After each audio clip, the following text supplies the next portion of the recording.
an infamous killer on American soil. They were greeted with a vision from hell. The masterwork of a forging phenomenon. People are fascinated to learn, who is this Leonardo of counterfeiting? And a blinding swarm of biblical proportions. It was clear that nothing was going to stop it. Within the walls of great institutions lie secrets waiting to be revealed. These are the mysteries at the museum.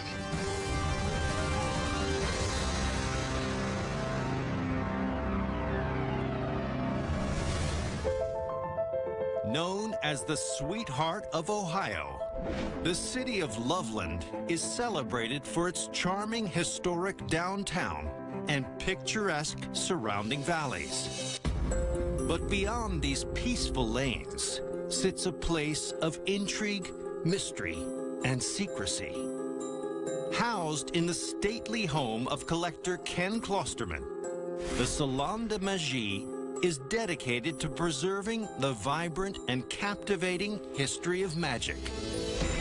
Restraints belonging to Harry Houdini, a mask worn by Harry Keller, and a host of magicians' wands tell the story of those who have practiced the mystifying art of illusion.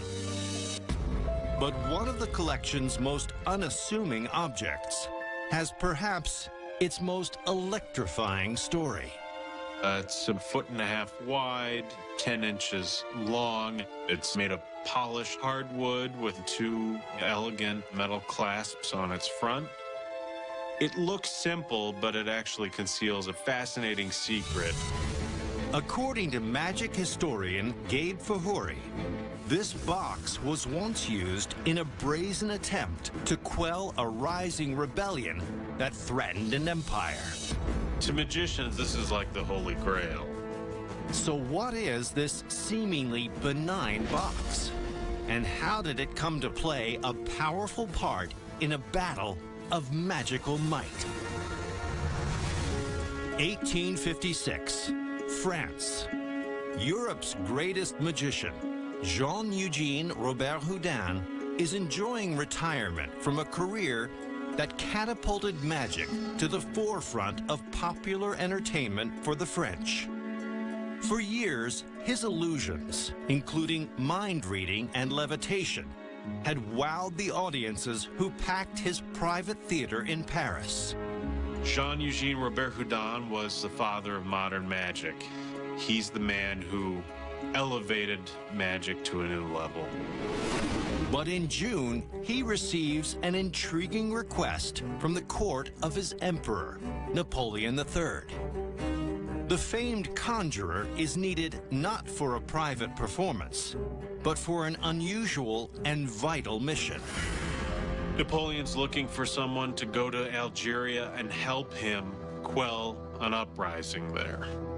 Algeria is the jewel in Napoleon's colonial crown. But a group of holy men called the Marabout are urging the populace to revolt against French rule. To establish their divine authority and thus gain the support of the tribal leaders, the Marabout have turned to magic. The Marabout are trying to exercise their influence over the tribes by proving their control over nature, by demonstrating what we would think of as magic tricks. But Napoleon has a plan to quell the uprising for which the great Robert Houdin is instrumental. Fight magic with magic. Napoleon wants Robert Houdin to land in Algeria to prove that the French magic is more powerful than that of the Marabout.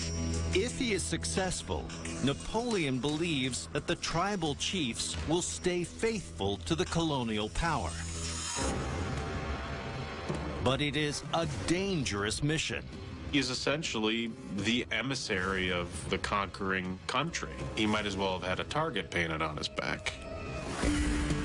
October 1856. Having arrived in Algeria, Robert Houdin gathers an audience of the most powerful chiefs in the country. As he takes the stage, he knows he must give the performance of a lifetime. He opens with relatively simple but entrancing tricks, like producing flowers and an unending stream of cannonballs from a hat. Things of that nature demonstrate his ability over various elements of the natural world. But then, with the restless tribal leaders looking on, the master magician prepares to deploy a powerful illusion that he hopes will quash any thought of rebellion. Robert Houdin calmly walks to the center of the stage with this wooden box, now on display at the Salon de Magie. He announces to the gathered Algerians that he has the ability to strip the most powerful man of all his strength. And he challenges the strongest among them to test this seemingly absurd claim. One well-built warrior steps forward. He bends down to lift the chest. No problem. He's able to do it without any difficulty. Robert Houdin then tells the man he has just been robbed of all of his strength. Please lift the box again. The man reaches down. The box will not move. The audience is stunned. The man stoops down again and grasps the handle in a second attempt to pry the box loose. He actually puts one foot on either side of the box, uses both hands, and tries to move it, and the small box will not budge. Still grasping the handle, the man suddenly howls in pain and runs from the stage in fear. The Algerian chiefs are shocked. Stealing a man's strength in that way certainly opens their eyes to a different reality. It shows that they don't stand a chance against the French. If one man can rob the strength of this warrior, then what's a whole army going to do? Following this remarkable display of magical powers, 30 of the most influential chieftains present Robert Houdin with an elaborate manuscript praising his powers and pledging their steadfast allegiance to France. The magician's mission is a resounding success, and soon the nascent rebellion comes to an end. But as the story of Robert Houdin's victory begins to circulate, many are left to wonder, how did he pull off this shocking feat? It seems the answer lies in the chest itself. It looks completely ordinary, except that the wooden box on its very bottom has a metal sheet attached to it. This allowed Robert Houdin to employ a powerful new technology. He used electricity to create an electromagnet underneath the stage. When the magnet is turned on by an offstage assistant, the box is immediately attracted to it, and it's not going to go anywhere. When the voltage was ramped up, the magnet also produced an electric shock, which is what sent the strongman running from the stage. It's masterful tricks like this that go on to inspire a generation of magicians, including perhaps the most famous conjurer of all, Harry Houdini. Houdini's stage name is an homage to Robert Houdin. And today, the light and heavy chest at the Salon de Magie continues to stand as a testament to the indelible power of magic and one practitioner's astounding ability to change the course of history. Film canisters containing footage of the arrest of Son of Sam. A flag recovered from the rubble of the World Trade Center. And evidence from notorious criminal cases. These are just a few of the items on display at New York City's Municipal Archives, where almost 4 centuries of the city's turbulent history has been meticulously recorded. But locked in the institution's archives lies one item that speaks to a sinister event that is still shrouded in mystery. It is a 10 by 20 inch object weighing approximately 3 to 4 pounds. It's quite musty. According to researcher Robert E. Anderson, this book's contents are the last hope of unlocking the truth behind a shocking century-old crime. This is the only thing we have left, linking us to one of the most gruesome murders in New York City history. What does this tattered journal reveal about the identity of one of history's most notorious and elusive killers? April 24th, 1891, New York City. Police respond to a frantic report from the staff of the East River Hotel and discover a horrific sight. They were greeted with a vision from hell. Lying in a pool of blood in room 31 is the corpse of a slain woman. She was found with a series of abdominal mutilations. After interviewing hotel staff, police identify the victim as a well-known local prostitute named Carrie Brown. The case is handed to the NYPD's Chief Inspector Thomas Burns, who has reason to believe this is no singular crime. Over the past 3 years, 5 other prostitutes have been murdered in a distinctly similar fashion. The mutilations of Carrie Brown showed some degree of surgical skill. Victim's abdomen was opened up, and the internal organs were removed. But what perplexes Burns is that the previous murders happened not in New York City, but over 3,000 miles away in London, England.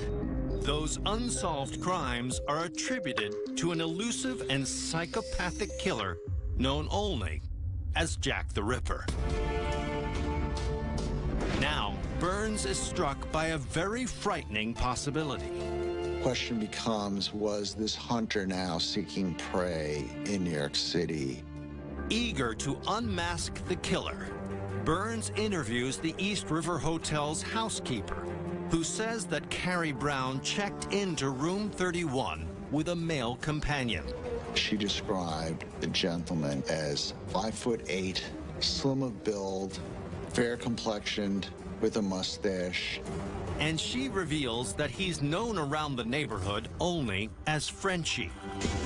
Burns rounds up several suspects that share the popular moniker and fit the bill. But one stands out from the rest, a man named Arby LeBruckman. Just like the Ripper, LeBruckman knows how to wield a knife. He's a cattle slaughterman who plies his trade on board ships that sail between New York and London. And under questioning, LeBruckman makes a stunning admission. Amazingly, he volunteers that he was arrested in London and faced trial on charges of being Jack the Ripper. But LeBruckman beat the charges. Now Burns begins to wonder, has he finally caught Jack the Ripper? It's 1891 in New York City. While investigating the murder of a local prostitute, police draw a stunning conclusion. The killing is the handiwork of none other than London's Jack the Ripper. So has the Ripper really come to America? And can he be brought to justice? Inspector Burns believes that Arby LeBruckman is his man. But the suspect's acquaintances attest that he was nowhere near the crime scene on the night of Brown's murder. LeBruckman has a perfect airtight alibi. It's so airtight that Burns actually just completely drops him. Desperate to catch the Ripper, Burns focuses his attention on another suspect known as Frenchie, a French-Algerian sailor named Amir bin Ali. On the night in question, bin Ali stayed at the East River Hotel in room 33, the room directly across from Brown's. But there's a problem.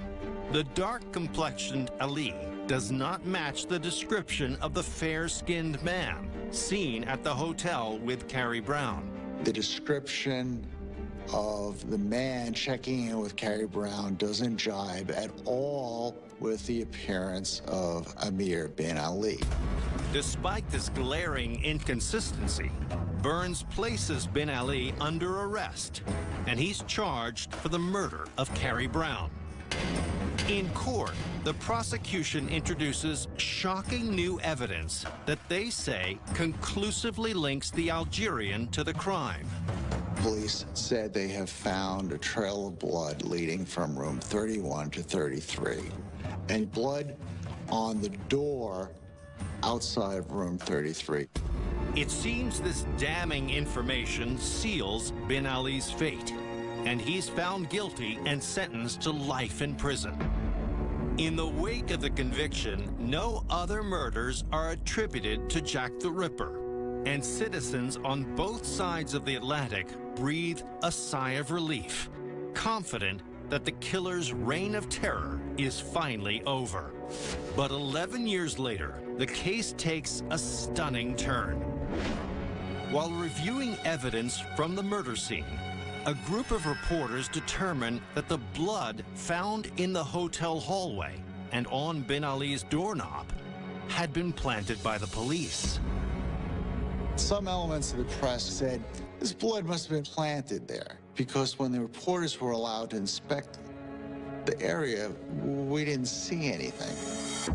They suggest that under intense pressure to solve the crime, Inspector Burns framed bin Ali.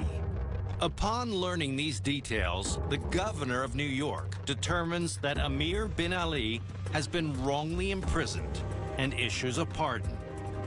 To this day, the identity of the killer remains a mystery. What happened to the gentleman that checked in with Carrie Brown the night of the murder? Could the mysterious customer truly have been Jack the Ripper? The answer may never be known. Today, this scrapbook of articles and notes about the case, assembled by the trial's prosecutor, recalls how the streets of this metropolis might have once been the hunting grounds of one of the world's most infamous killers. Kennesaw, Georgia, located just 30 miles outside of Atlanta, was known as a booming railroad town during the 19th century. Fittingly, the city is now home to the Southern Museum of Civil War and Locomotive History, where exhibits feature antique train parts and mid-19th century clothing and weaponry. But one gargantuan artifact has always been the institution's